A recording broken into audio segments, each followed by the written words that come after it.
بھارت کے مسلمانوں نے، جسے آپ فرض کفایہ کہتے ہیں، نماز جنازہ فرض کفایہ، چند لوگوں نے بھی کسی مسلمان کی نماز پڑھ لی تو سب کی طرف سے ادا ہوگی، کسی نے بھی نہیں پڑھی تو سب مجرم ہو جائیں گے، بستی کے سب لوگ مجرم ہوں گے۔ بھارت کے مسلمانوں نے فرض کفایہ ادا کیا جب پاکستان بنوا دیا آپ کو، اور اس کی قیمت آج بھی وہ دے رہے ہیں، کھلے نعرے لگ رہے ہیں، مسلمان کے دو استھان، پاکستان یا قبرستان، تیسرا کوئی جگہ نہیں۔ ڈنکے کی چوٹ کہا بابری مسجد کے بعد ایل کے اڈوانی نے، ہم ساری مسجدیں گرا دیں گے ہندوستان کے اندر، کوئی مسجد باقی نہیں چھوڑے۔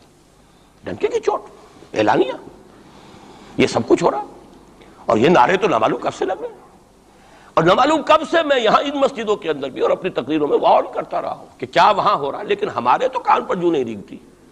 ہمارے تو وہی دھندے ہیں، وہی کاروبار ہے، اپنا بزنس ہے، اس کے سارے مسئلے ہیں، اس کی اپنی بلڈنگیں ہیں، اپنی موٹریں ہیں، اپنے ٹیلی ویژن ہیں، اپنے کئی کورسز کے ڈنرز ہیں۔ اللہ خیر صلی اللہ، ہمیں بحث کیا اسلام سے؟ تو بتائیے ہم سے بڑا مجرم کون ہوگا؟ آج جو کچھ ہندوستانی مسلمان پر بیت رہی ہے اس کا جرم ہمارے کندھے پر ہے۔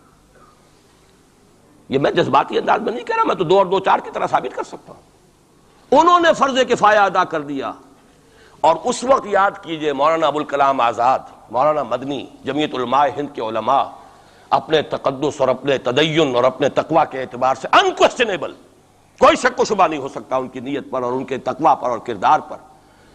انہوں نے کیا کہا تھا؟ یہی کہا تھا کہ یہ پاکستان بنا کر تم مسلمانان ہند کو 3 حصوں میں تقسیم کر دو گے۔ 3 میں کہا تھا، 2 میں نہیں، 3 میں۔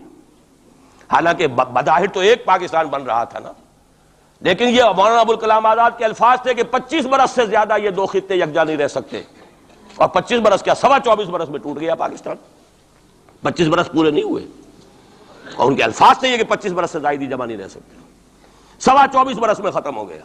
16 دسمبر 1970 کو پاکستان ختم ہو گیا کہ نہیں ہو، 71 کو۔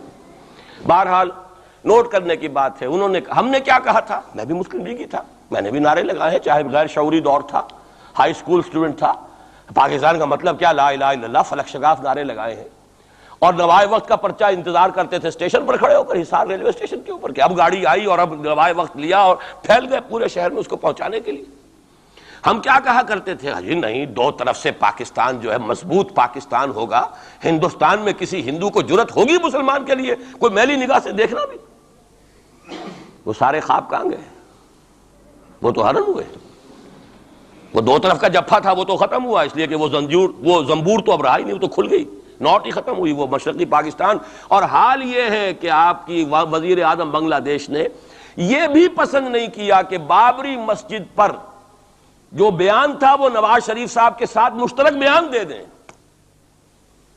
یہ اشتراک بھی دنیا کے سامنے نہ آ جائے کہ مشرقی پاکستان سابقہ اور اس وقت بنگلہ دیش کی وزیر اعظم، اور مغربی پاکستان جو اب وٹ ریمینز آف پاکستان کے تحت صرف پاکستان ہے، اس کے وزراء اعظم نے مشترکہ بیان دے دیا، یہ بھی نہیں آنا چاہیے۔ یہ حال ہے ہمارا۔ حالانکہ بات اپنی جگہ پر کوئی ایسی نہیں تھی، کوئی سیاسی نہیں، ایک مذہبی معاملے کے اوپر اظہار رائے کرنا تھا، انہوں نے کہا نہیں، آپ کے ساتھ مشترک بیان میں نہیں دوں گی، نہیں دیا اس نے۔ تو وہ جو تھا 2 طرف سے جفا، وہ تو سن 71 میں کھل گیا۔ جو ہمارا حال ہے وہ تو ہونا ہی تھا۔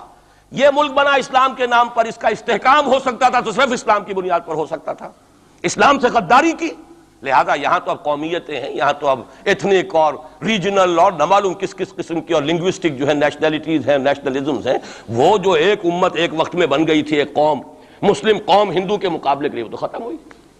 اور حال کیا ہو گیا ہے؟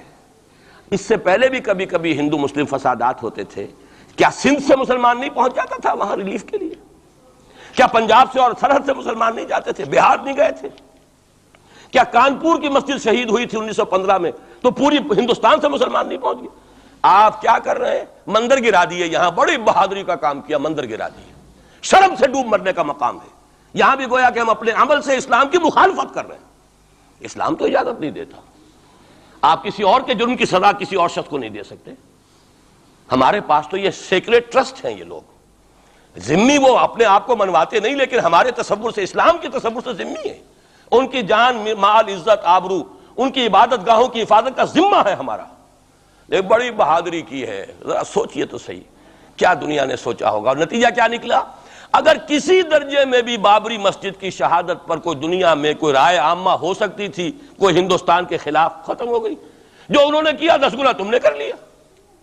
انہوں نے ایک مسجد گرائی ہے، تم نے اتنے 100 کہتے ہیں، پتہ نہیں مجھے تو معلوم نہیں 100 گرائے کتنے گرائے ہیں، بہرحال جتنے مندر تھے تم نے گرا دیے۔ فرق کیا ہے؟ ایک کردار ہے تمہارا، ایک ہی تمہارا اخلاق ہے، ایک ہی تمہارا معیار ہے، کوئی فرق ہی نہیں۔ بلکہ وہاں تو کم سے کم یہ تو رہا ہے دنیا کی آنکھوں میں دھول ڈالنے کے لیے کم سے کم یہ کہ فورن منسٹری جو ہے اس نے ریزائن کیا، ہم نے مان لیا جی ہم نہیں کر سکے، ہم مجبور ہیں، حالانکہ سب ان کی اجازت سے ہوا ہے، بلکہ ان کی ملی بھگت سے ہوا ہے، لیکن یہ کہ کلیان سنگھ نے فوراً استعفیٰ دے دیا، منسٹری ختم ہو گئی۔